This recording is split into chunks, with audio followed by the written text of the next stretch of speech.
Thank you so much. Welcome, everyone.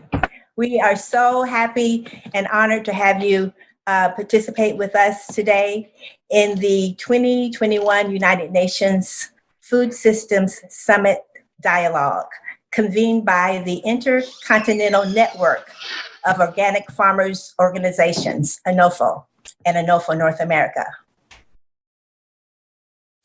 These are truly important days that we are living in. Days of the coronavirus pandemic and crisis and the surviving the aftermaths. Days of the Black Lives Matter social movement and their combined impact on how we see each other and engage with each other. These have seemed to shape the hope for a better day and a better future to build back better. In all this, our hope has not been taken away. There are many, many reasons and causes for concern about the UN Food System Summit. Many have chosen not to take up any formal role in the summit. However, this today is an important session for us. Today, we will share our voices, the voices of agroecology and organic BIPOC farmers and farmer organizations on our vision and benefits and strategies that work, our successes. We will talk about our well-being and expectations and hopes, and our deliberate actions for change in our own communities throughout the nation, in our food systems, and what is needed to build a better food system for all. The inclusion of the great voices of small farmers, Black, Indigenous farmers, and farmers of color communities and organizations that are seldom reached and seldom heard is pivotal to positive change and positive change in North America. Again, this ANOFO North American dialogue will add a space for participants to give their voices, discussions, to share benefits and insights, and deliberate actions toward a better future. We are all part of the good food system. And so we must come together to bring about the transformation that our nation needs to rebuild better, resilient, good, nutritious food systems, agroecology food systems, organic farming systems, healthy food systems to bring about the transformation that the world needs. Thank you. And now we will have a message from our president, the president of ANOFO. Thanks, Jennifer, and a warm welcome to all the participants who are here today. And as rightly said by Jennifer, it is the difficult times where we are actually trying to get the voices of farmers on the ground. And this dialogue, like she mentioned, there are a lot of organizations who decided to not join it, the Food Systems Summit, due to several reasons. As you all may already know, that multinational companies and the promoters of green revolution are actually also trying to drive out the small scale farmers in the whole process of globalization and exporting excess food items to another countries, increasing the cost of production for the small scale farmers in different regions of the globe. So the voices that we will hear today would be very important, and it would be noted down for this dialogue in North America. It's also part of the 6 dialogues that we are doing in different continents. So I request you to please feel free and express your opinions, not only as a speaker, but in the discussion forums. Raise your voices as to what are the different solutions you can have to the existing challenges in the existing food systems. So yeah, a warm welcome to all of you. And yeah, thank you so much for joining. Over to you, Jennifer. Thank you so much, Shamika. We are now scheduled to have a very special performance by singer-songwriter, TED Talker, and community activist, Royce Lovett.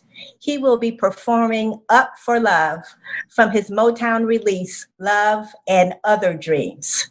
Up for Love was inspired by Royce's grandmother, who was the mother of 12 children and a sharecropper, among other important roles.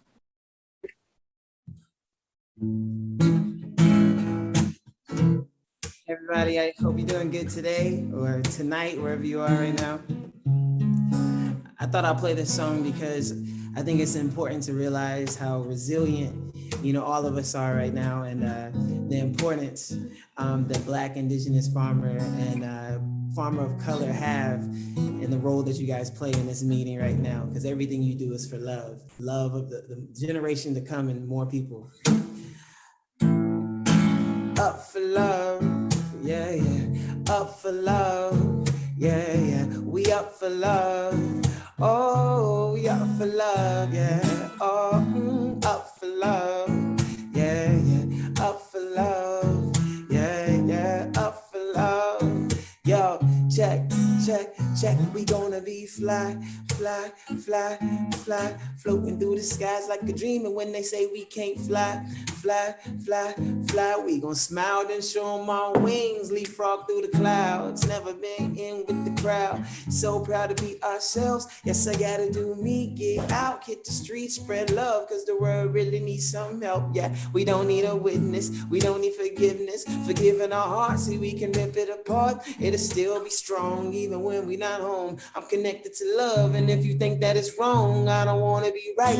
I'm taking a flight above negativity and bad advice. I open my eyes, so I'm high off life. The best things are free, I never look at the price. Yeah, up for love. The mothers and the fathers, up for love. The sisters and the brothers, up for love. The daughters and the sons, up for love. See, when the skies are gray, we up for love. When money MIA, we up for love. And when the bills get laid, we up for love. We still find our way because we up for love. No, see, nothing can bring us down when we're walking in the clouds. What a way to live a life.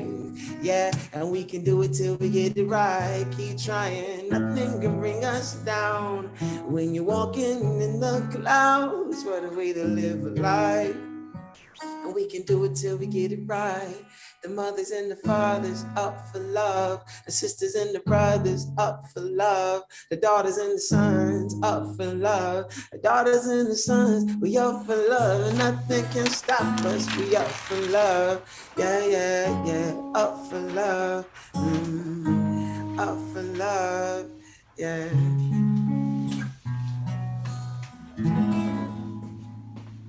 Appreciate it, guys. Thanks so much for what you guys are doing right now. Thank you so much, Royce. What a wonderful, timely message. Thank you so much. Thank you. And I hope that you will continue to join us on this meeting. Okay, thank you. We are now ready for our dialogues from our speakers, and we will start with Ms. Felicia Bell. Ms. Bell, would you introduce yourself? Yes, thank you so much. Can you hear me okay? Yes. Thank you. Thank you, Dr. Taylor, for inviting me into this dialogue. I really appreciate it. Again, my name is Felicia Bell, and I'm from Brandon, Mississippi. At this time, I'm interim regional director for the Gulf States office of the National Center for Appropriate Technology. That particular office is located in Jackson, Mississippi. We do sustainable agriculture and sustainable energy. We work with various farmers, small, medium, and large farmers, to get them to understand what sustainable agriculture can do and how it can benefit their farming operation. I am also a traditional farmer. I could define myself as that. And our farm name is RDNS Farm. So I am as I say, a traditional farmer, and I bring that notation to myself because of the long line of agriculturalists in our family. I was taught this methodology from my grandfather, and everything that I do, for many, many years have been from his teaching. And the amount of years I have been farming is 40 plus. I always tell people and present saying that I was born into agriculture, as my sons have as well. So 40 plus years doing this. Our own farm business started in 2003 when I was doing it with my first son, and it has continued from there. Our family, how we have impacted our community is being of service. That is what I grew up noticing from my grandparents as well as my parents. And that's what I wanted to continue to do, is share the knowledge of our family when it comes to agriculture. And that's what I do today. As I said, I was an ag specialist and right now interim regional director. And so we have impacted the community as well as really the Southeast. When I started my farm in 2003, my son and I traveled on our own dime in the Southeast, sharing technical assistance with limited resource farmers, helping them to understand that it is alternative methods of farming that can see benefit, where they can really see benefit. And I wanted to always share that, and we did it. And now I can do it on a larger platform, larger scale. And so I'm still continuing what I'm doing. At this time, I'm going to share my screen so I can just give some things that I have noticed in my work over the years in this community, working with farmers, especially limited resource farmers. One of the things that I really, really notice is when we don't really know where we have come from, we tend to not know where we're going. That is a saying, and it is so true, and it rings true within our community. One of the things, and please forgive me, I don't want to start on a sad note or a negative notation, but I like to pull things forward. So I have to let you know where I'm coming from, and then I will move to solutions. So one of the things that I notice present day is our farmers have the lack of ability to understand their rich farming culture, the African farming culture. Lack the knowledge to highlight their own African commodities, the drive to promote their farming expertise. We lack that many, many times. We lack the generation knowledge wealth. So most of us that are in the agriculture movement, we had to learn it from someone, but we don't realize that it is so important to everyone coming behind us. They need to hear us speak. Lack the essence of climate solutions. In all cultures around the world is various methodologies utilized for climate solution as well as the land solutions. And we have it in all of the different cultural ethnicities around the world. Lack the understanding of working together. And then lastly, lack the understanding of creating a business versus the employee mindset. So, positive note, the farming wealth today is value-added products. A lot of our farmers are moving into that, and I teach it all the time. That adds so much to our farming enterprises. So value-added products, African products being imported in. We are helping our African counterparts, but they're helping us as well. Herbs. Most of us, if we don't know individually, within our family, if someone knows about herbs and the benefit of herbs medicinally as well as culinary. Animal husbandry. We have, and that's not all within our culture, but some of us really, really have a background of animal husbandry, and we need to bring it forward. Ancestral knowledge, again, of bringing it forward. Every single time I'm talking from the knowledge that was shared with me by my grandfather. All of us have that, some form of fashion, and we just need to bring it out into the front. Economics. most of us work with little. And so we have that knowledge and know-how to work with little and without. All of us do not get loans that we may apply for. I was even taught not to do that. So our farm operation started cash in my pocket, but that's what I was taught. And now I have learned it's very, very feasible as a business loan versus just a loan for myself or consumer loan. I have learned that over the years. Farm diversification, year-round farming, we have that knowledge. And then last, the niche market opportunities. So value-added products, we do that so very well. The pictures to the right are some of the things that I have done and still do to this day. Our African product imports, shea butter, cacao, fruits, nuts, grains, clothing, oils, powders, and teas. And this is just scratching the surface. Herbs, we know herbs, medicinally or culinary. We can utilize this to teach our community, to help them understand how to heal themselves, as well as with doing with food on the culinary side, as well as the medicinal.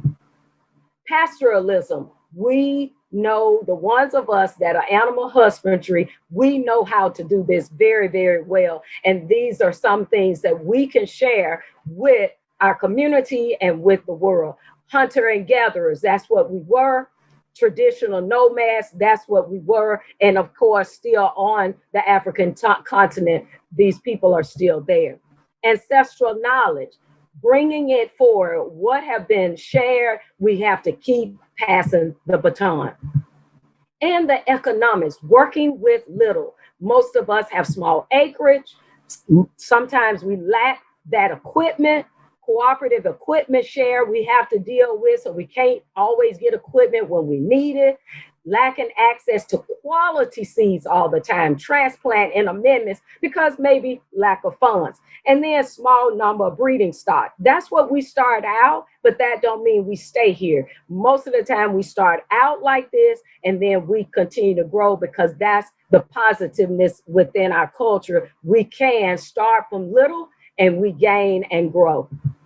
And then farm diversification year round, fruit trees and vines, nut trees, working with our forests, the diversity in our forests, herbs, vegetables, livestock, of course, our value-added products, prepared foods, arts, crafts, and consultancy. The last three I deal with within our own business as value-added products.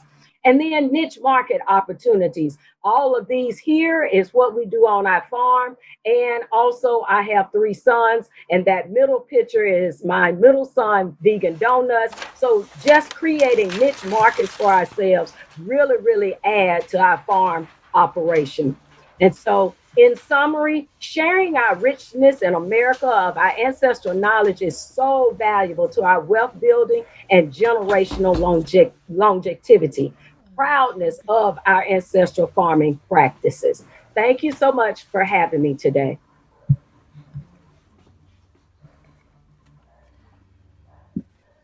Wow. Thank you so much, Felicia. Thank you so much. Well, hi, everybody. My name is Nathan Harkillrod. I'm the program director at ALBA, a nonprofit based just south of Salinas, California, Monterey County. A little bit about me. I did not grow up around agriculture. However, I studied anthropology, which landed me a 2-year work visa in Scotland. And when I graduated, when I got that work visa, I got a job on a small organic farm. And I've never looked back. It's been amazing. So let me tee up my slide presentation here. Just give me 1 second.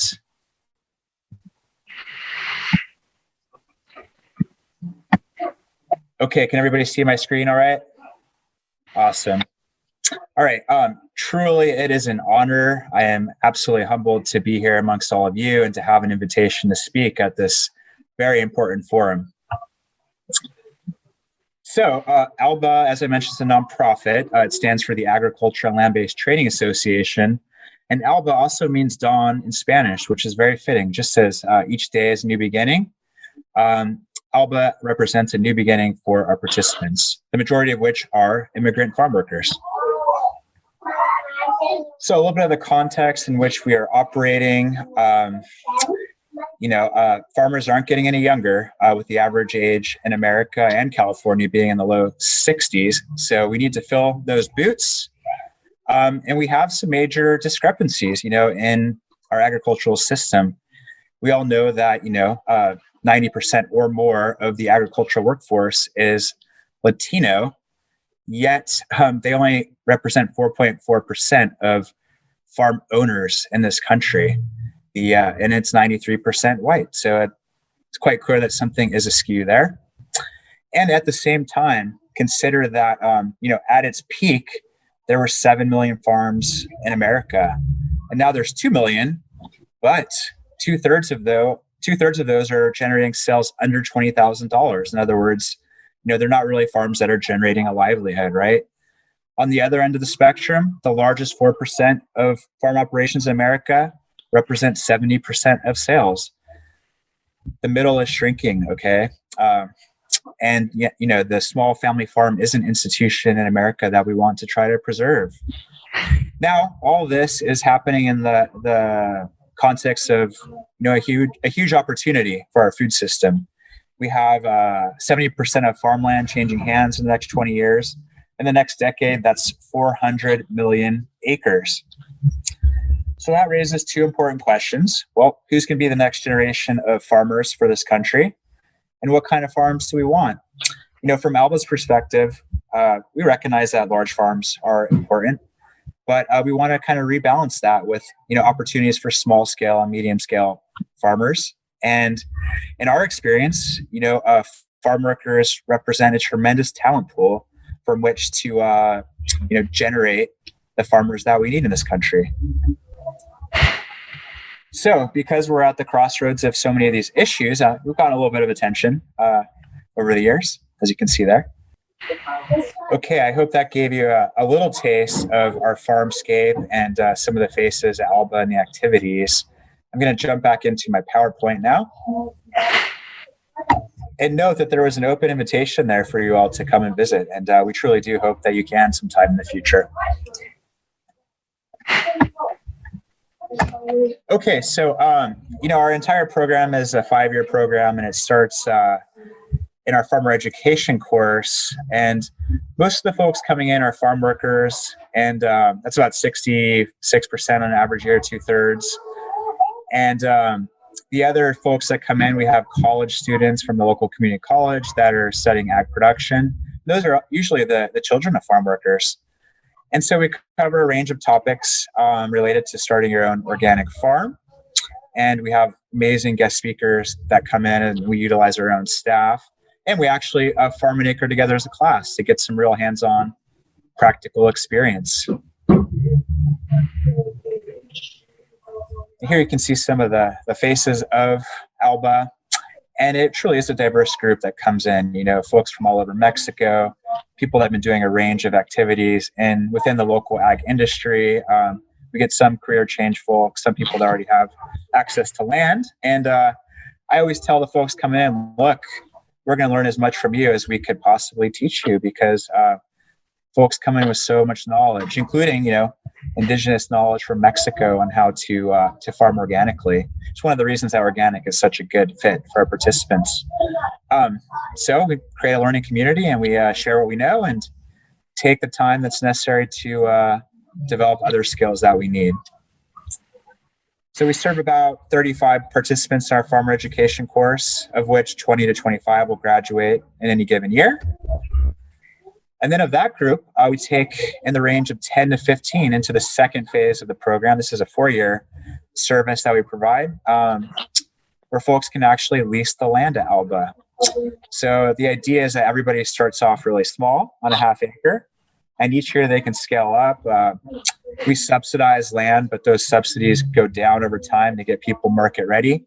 We have equipment that we lease out. We have a shared irrigation infrastructure in place. And our staff plugs in with technical assistance on production, marketing, ground preparation, tractor use, and regulations. And then we lean heavily on partners to come in for, accessing land when it's time to leave Alba, capital to grow our farmers' businesses. One-on-one business coaching was essential because our farmers tend to learn production really quickly, but where they need the most help is thinking like business people and developing that entrepreneurial mindset. And so it really takes a network, to create this pipeline of small-scale organic farmers in our region. So, I'm proud to say that we truly are having an impact with our work. And if you look at the numbers that we served since 2001, well, we've had 500 people take our farmer education course. And of those, 200 went on to launch a farm in our incubator. And a smaller group of that, 100, left Alba and managed to farm independently. And right now, as we speak, we have 70 to 80 farmers farming in our region that are affiliated with Alba. So we're proud of that success rate. We're always trying to refine our model and making tweaks to improve it, but something is working there for sure. And to give you a sense of our footprint, Monterey County is a $5 billion a year ag industry, okay? Almost $5 billion a year. Over 75,000 farm workers. But look at the work that we're doing. 35% of organic farms in our county are Alba farmers, okay? Past or present. And those that don't go on to farm, typically they're going back into the workforce. And, when people come in, they're having very modest incomes. They're usually it's a husband and wife both working out in the fields, and they're bringing somewhere around $25,000 to $35,000 per year. And after taking the program, people's incomes tend to increase. And let's see, a 2018 survey of 104 alumni revealed that 47% of respondents were operating a farm. The numbers still earning under $30,000 dropped by half after leaving Alba's program, and those earning over $50,000 nearly quintupled. So that just gives you a sense of the economic impact. We're in the midst of another impact study where we're going to try to use some modeling to see exactly how much economic impact we're having in our region. But related to that, we used to do produce distribution aggregation, and we operated a food hub for 10 years. And during that period of time, the food hub moved $35 million worth of our farmers' produce. So that is coming to the end of my presentation. Again, I'm absolutely flattered to be here. I hope what I presented to you was useful and interesting. And please do seek me out if you want to talk more about what we do. I'm always happy to share our work. Thank you. Nathan, thank you so much for sharing about Alba and the work that Alba is doing in the communities. Thank you. What a pleasure. I know.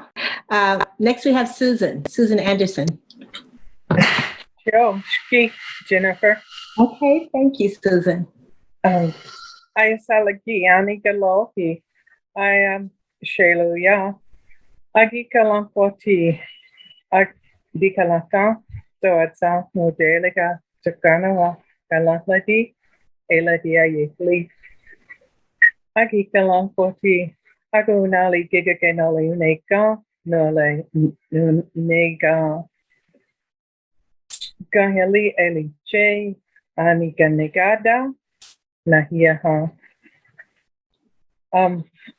That was my way of telling you who I am. I am a person of Creek and Cherokee descent. I honored the land, the people of this land, red, white, and black, who have contributed to this land over the generations. We are farmers on a small farm, family farm that my family has farmed the same land for nearly 200 years. My ancestors prior to that farmed the same land for over 1,000 years in eastern Tennessee. So we are a people deeply rooted and connected with the land. And I was thinking as Jennifer asked me about being part of this presentation today, what was the best thing that I could offer? And I realized that our relationship with the land was the most important thing that I could talk about that you might not hear from another source. We are not just farmers, but we are people who relate, and we are farmers. Indigenous people have always, the women have always been the owners of the land, the ones responsible for the land, and the ones who care for the land. We have a deep relationship with the land as our mother, and not just as an entity that produces an income, but as a generous mother who provides for us in every way. We are not simply farmers, but we are protectors of the wildlife. Our farm, we have a farm here in North Florida that's about 100-acre small farm that where we are reestablishing habitat, we are protecting habitat for our neighbors, all creatures that are a part of the system that make it possible for us to have rich and nourishing land and soils. We believe deeply in the ability of the land to regenerate if we do not exploit it. And the exploitation that we have seen in this nation from the time of European contact until now has been a source of great sadness and heartbreak for us as Indigenous people. So you will see across this country many, many groups who are actively decolonizing the land, who are returning native species, both plant and animal, and fish back to the streams. Things that had sturgeon are being returned back to the waters of our rivers. Things we have depended on as gatherers and as hunters. And as the First Lady who spoke said, we've always been not just extracting things that we planted from the land, but we have been finding those things that give us food, fiber, and medicine, and honoring the way that those things provide for the richness of our communities. Protection of the soils, protection of the water, protection of the culture of a people are all tied together. We will lose our culture if we lose those things that are so much a part of everything we need to survive. As traditional ceremonial people, we are losing plants that we depend on ceremonially every day because of climate change. We are losing these plants because they cannot sustain the kind of droughts that we are seeing. So it is incumbent upon us, and we are seeing this all across Indian country. There are many examples of this where the nations are taking the lands back and using them in ways that are compatible with regeneration rather than exploitation. We are not farmers in the sense that you might hear from a lot of people. We certainly need to produce an income for our families. We need to keep ourselves well. We need to keep our communities well. But we're also deeply committed to sharing. One of the things we do on our farm is we are incorporating an extensive herbal garden where we can share with Herbalists Without Borders to go into communities with those things that people need, reach beyond ourselves, beyond our families, but into the wider community and say, you know, the tradition of hospitality, the tradition of caring, the tradition of love, as the first beautiful song that was shared with us gave as a foundation for beginning this talk, is an important thing for us. So we reach out with this program we're starting to say, you know, here it is, and it is for you. It is to share. It is not just for us to grow as a crop to sell, but but it also is equally important to share with the community, to strengthen and build the community. I'm going to go back here and see if I can see all the things that you asked me to talk about. Okay. Because I'm missing some of those, but it's important for us to relate to others just what this land means to us. The spirit of the land is red, and although we share it with all, and we share it with the hospitality that is a deep cultural tradition of Indigenous people, the spirit of the land is red. And the decolonization of the land is our goal and our ambition. The people who came here met people that had soil that went as deep as 6 feet of topsoil. And it wasn't long before we had lost that down to as little as 4 inches. And with the regrowth, the regeneration of the decolonized mind that is a part of our ambition, we are seeing a regrowth of and a regeneration of the lands. I can speak of one community in particular that is in North Georgia right now that has brought buffalo back to the land. And we did have buffalo east of the Mississippi. People don't realize that, but up until the 1820s, there were buffalo herds all across the Southeast. And so they're bringing the buffalo back to the land there so that the natural pulse grazing that they generate for the land and the natural grasses that come from having the buffalo there.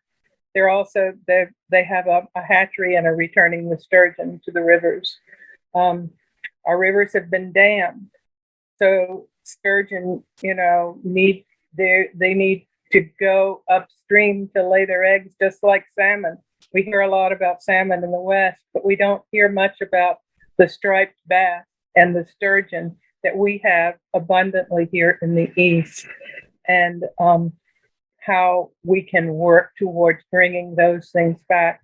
The clams, the mussels, the turtles, the foods that we depend on that are naturally available to us without having to husband treat them as though they were entities we were caring for, but that are there, that are gifts to us and that are shared with us by spirit for us to be whole and healthy people. When we talk about the earth, we talk about the earth as a relative. We talk directly to the trees. We talk directly to the mycelium that are growing. We talk directly to the plants, and we ask them to be our partners in making our communities healthy and strong. And these things, these foodways, these traditions, all of our ceremonials are based on them. The first ceremony we had in the spring is related to the wild onions when they come up. The next ceremony is related to the berries, the mulberries, when they grow. The next one's related to the corn. I introduced myself as Chez Luyan, the real corn, the spirit of the corn, a name that was given to me that I'm deeply honored to hold, because the corn has nurtured us so long and so well. And our fall ceremonies are related to the falling leaves and the medicine that come from the falling leaves into our waters, and giving the food source, the medicine and the food to the creatures that live in those waters. So without protection of our lands, without a realization that we as farmers farmers do the best job, I think, of protecting the land. but we also sometimes do things that we don't realize how harmful they can be. So if we can begin in our mindset, all of us, to start thinking about not the commodification of those things we grow, but the relationship we have with those things that we grow, and how that relationship builds our spirit so that we can be better, stronger, more loving people for the whole world, then I think that is the best thing that any of us as sustainable, conscientious growers can ever aspire to.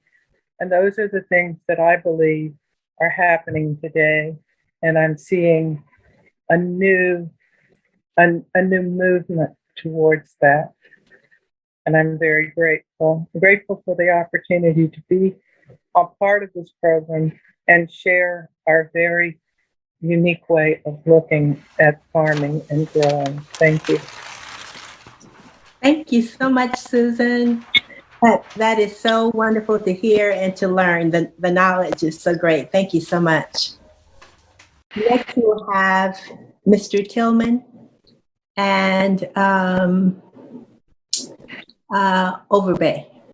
It's an honor and a privilege to attend a forum such as this. You know, we basically talk a lot about, the things and the challenges that we basically face each and every day. But our organization, we've been around about 21 years, and we've had to make a lot of adjustments. We've had to find out, first of all, the one most important thing is to listen. And through listening, we were able to really do a lot for our constituents out there. We are an advocate for small farms. I mean, a diehard advocate for small farms. Somebody that'll get in the ditches and get in the rough places and come up with solutions that are basically needed for this core group of people. Our base right now is we're kind of a hub of information, that we share, and it's kind of like an incubator that has a lot of local leaders in these small communities, and through that's how we build our strength and getting the correct information out to most of the people there, because rural America doesn't really get it unless we bring it to them. They're faced with so many economical, stressful challenges at this particular time. They need to hear something about something that will give them some hope. So, as an organization, we basically deal with a lot of issues. The issue that we are basically confronted right at this time is access to land and the capital. Those are the things. But as we work with these farmers, we've tried to implement some information right there to tie them with people who have dormant land. They've got dormant land, been dormant for 20 years. We're trying to connect the younger farmers with those people in order to put this land back into production. That within itself, and it also builds hope among the younger group. If one younger person is doing well, then they themselves will kind of tag along, to see that this guy is really doing something productive. The one other problem we have is air property issues. Trying to get this land held, people to hold on to their land. Most young kids don't understand the value of land, and they're not making any more of it. But we've also, from the distribution of food sovereignty, smart agriculture, regenerative agriculture. We also have a lot of partners with that. We partner with the 1890s. We partner with local community-based organizations, not only in Oklahoma, but throughout the South. You know, so it's an ongoing thing, and this thing is bigger than just one little group. That's why it takes the partnership of everybody to make all this stuff work. So, you know, we have a young gentleman here that basically I've been, you know, learning from him. Now you got to listen. If you listen, you can learn, you know, and a lot of things that you have experienced in life, you know, you can basically share. The two heads are better than one. And this young gentleman right here, he's at the front running thing of a lot of the activities that has to do with food sovereignty and raising food to bring to a community that didn't have a farmer's market for 40 years.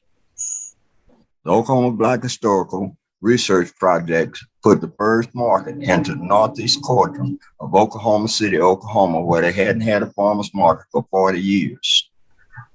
Now, from that, I'm going to shift it over to him because that's just how fast we're moving with this thing. With you, Elric, take it away. You hear me? We do. Okay. Thanks. My name is Alaric Overby. I'm originally from California. My background is actually in IT. So I spent a lot of my early years as a data center optimization and disaster and backup recovery.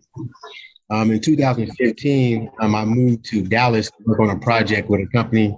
That's when I actually had my first introduction to a food desert. California is a little different. I'm from San Jose, the Bay Area. And so, like Nathan said, a lot of food production is already being developed out there. So the same situation that happened with food security and food desert is just a little bit different. And I experienced that moving to Dallas, and specifically over in South Dallas, where they didn't have any grocery stores and where they didn't even have a program set in place for people to even grow food legally at their homes and then be able to sell to the grocery stores.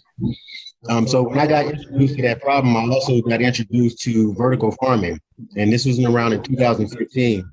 And so for me, it was looking at, how do you develop a solution for an urban center when you start to have a lot more people starting moving into urban environments, but yet in those urban environments, you're not developing other resources for people to eat.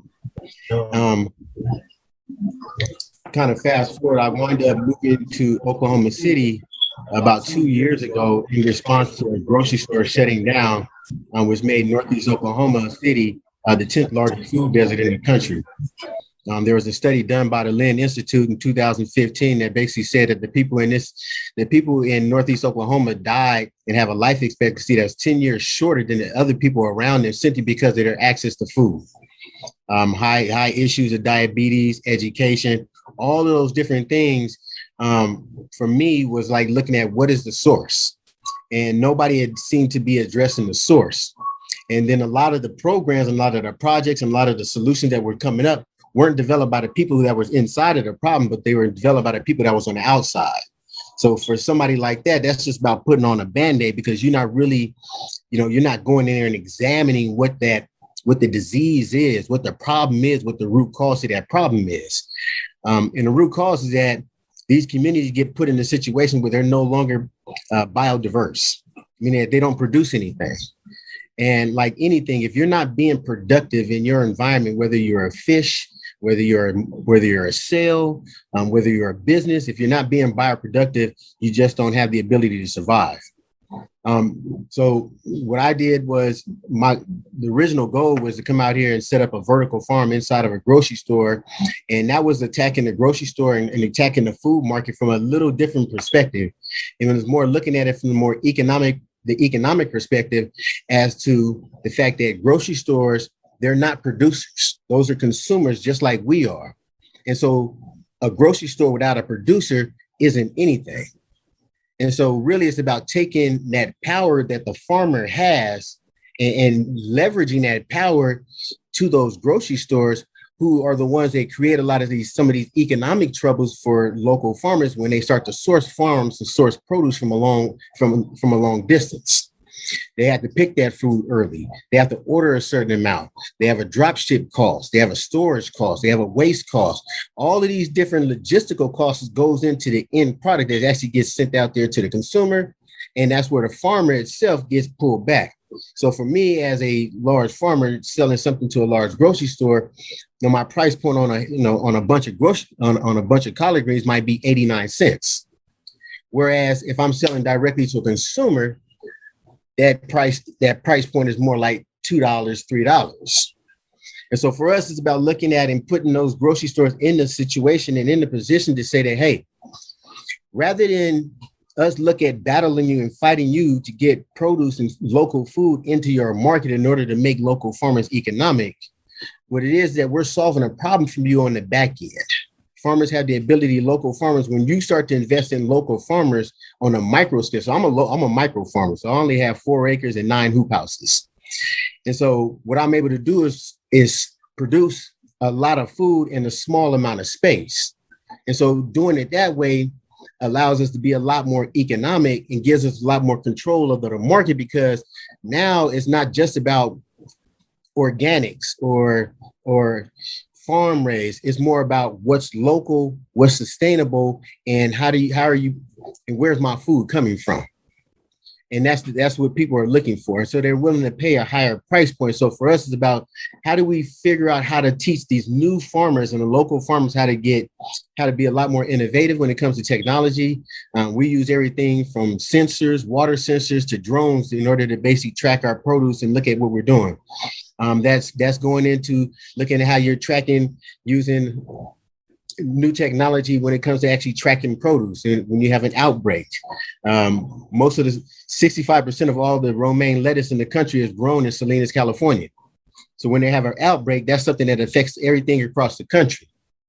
So us is looking at, okay, for these local farmers, is that how do you develop those relationships and develop these co-op models that allow you to say that, hey, you grow romaine over here, you grow collards over here, you grow green tomatoes over here, and then you bring all those into a centralized hub, and then another group just manages that distribution.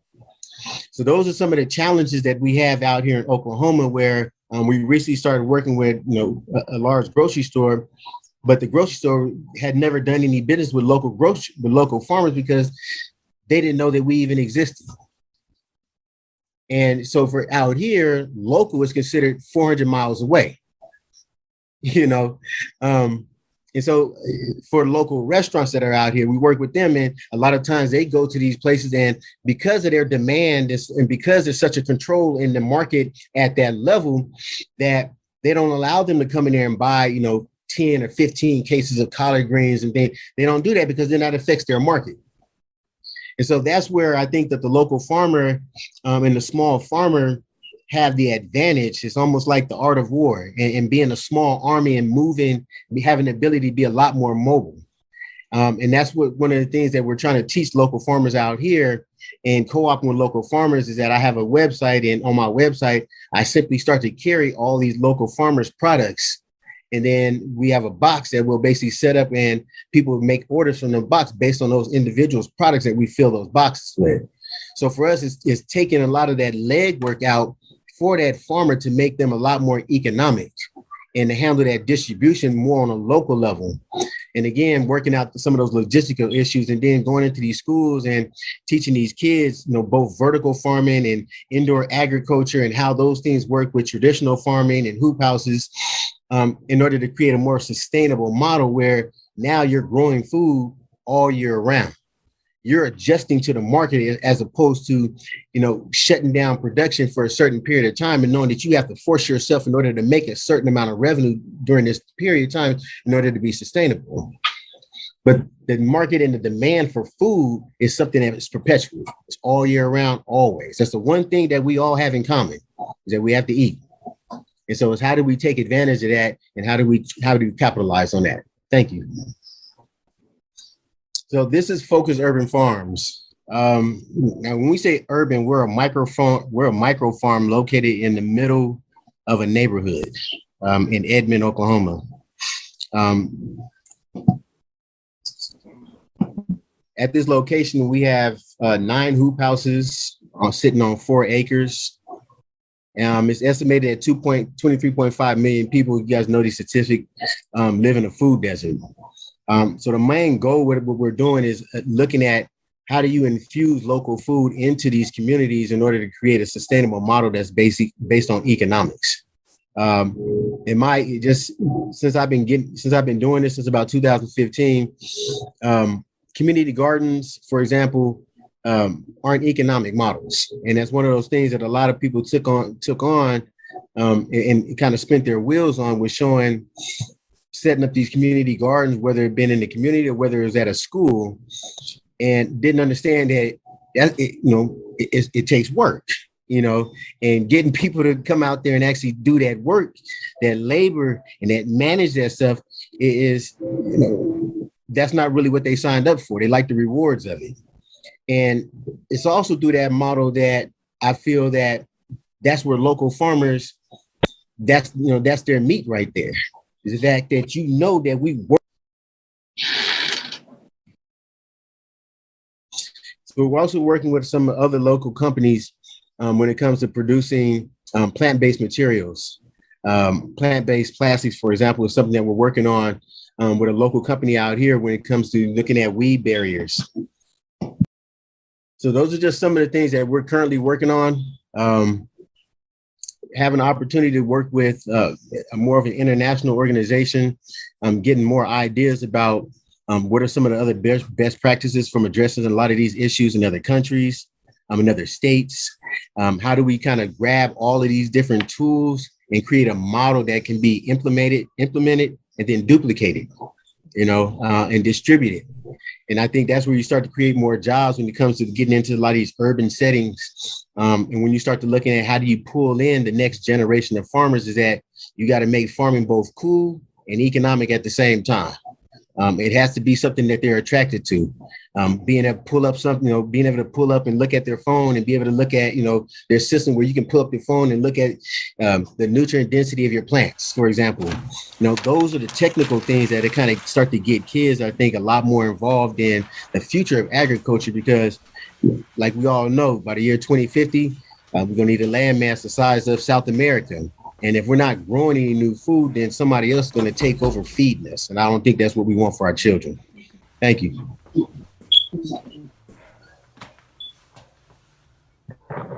Wow. Thank you so much. I'm glad that you were able to work on that video for us. Thank you so much. And now we'd like to hear from Ms. Ira Wallace. Ira, are you there? Hi, I'm Ira Wallace, and I live at Acorn Community Farm. It is a community income sharing 72-acre organic farm here in Mineral, Virginia. We're halfway between Richmond and Charlottesville. And Acorn is the home of Southern Exposure Seed Exchange. We're a regional heirloom seed company. And I guess we came together to do an experiment in economic justice. We didn't actually think we could make money as farmers, since, I grew up, I learned to garden from my grandmother, but she had left sharecropping many years ago and had warned me against this farming business. Says, wasn't anything in it for Black people. But you should grow your own food. So it was a little bit of two things there. And she passed away the year I went off to college, and I stumbled into, a community garden at the school for students, and it reminded me of home and co-ops. We started a food co-op, and it made me aware of the power of shared economic ventures, sharing equipment, shared knowledge. If a bunch of college kids could put together a really nice co-op, well, anybody could do anything if you worked at it. So, so that's sort of my background. And I spent that first 20 years after college on more, empowering people to grow their own food, grow herbs, collect wild plants and do things like that. But when I came here to Louisa County, Virginia, for yet another co-op, because I had lived in a couple of other communities before that, we wanted to have some kind of agricultural money-making thing. We thought we would do a CSA, but it wasn't quite yet time for that in Louisa County, Virginia. We met Dr. Jeff McCormick, who had founded Southern Exposure Seed Exchange, and worked with him a little bit, and he was having some health problems. And he offered us the opportunity as a group to buy this business. And that was in 1999. And we took it and ran. Because one thing we realized is there was an advantage to our backgrounds, like Alaric, our backgrounds were so much farming, but, we had a little tech backgrounds, a little and arts and crafts. If you look at our crazy catalog, it's a little that way, and working with people. So we realized we better work with a few more farmers because they know more about growing stuff than I do, but I could help them, not just with selling seeds to us, but with these technological tools for selling whatever they made, encouraging them on value added, so that we had a relationship, like with our sweet potato grower, where they're building up a direct to farmer slip business as well as growing for us, so that the winning score is not the highest for any of us. It's good food for our local community. It's a living wage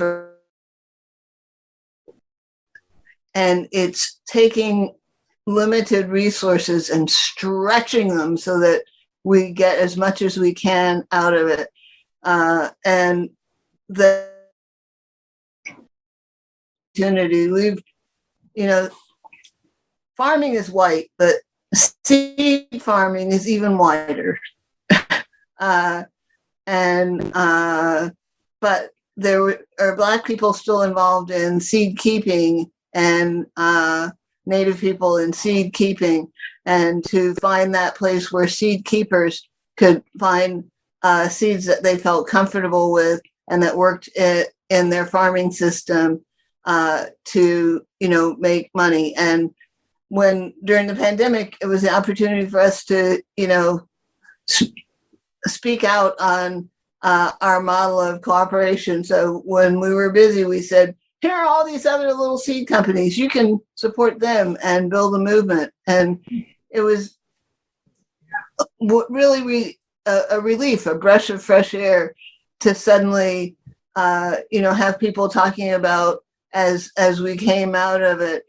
So here we've done this thing. What can we do to make more racial justice and equity in the seed industry? And so seed companies reaching out to farmers of color about how can we, in a more fair and equitable way, invite them into this value added part. And and along the way, I'm big on education. So I wrote a few books about gardening for home gardeners, I think 6 now, and do a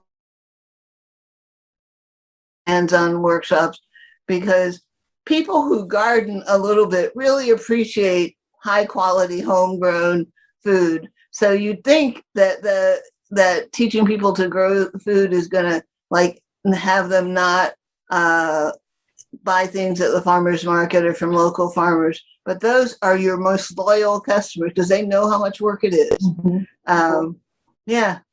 And so Southern Exposure Seed Exchange, has a long way to go, but what we try to do is make that justice and equity go through the farm workers who work for the farmers that we work with, the farmers themselves, people who help with shipping things, with that seasonal thing, and to try to figure out how the whole system can do that, and if there are little businesses that can be spun off that help our local economy as well. Good food is something everybody should have, not just the rich and famous. Right. Yeah.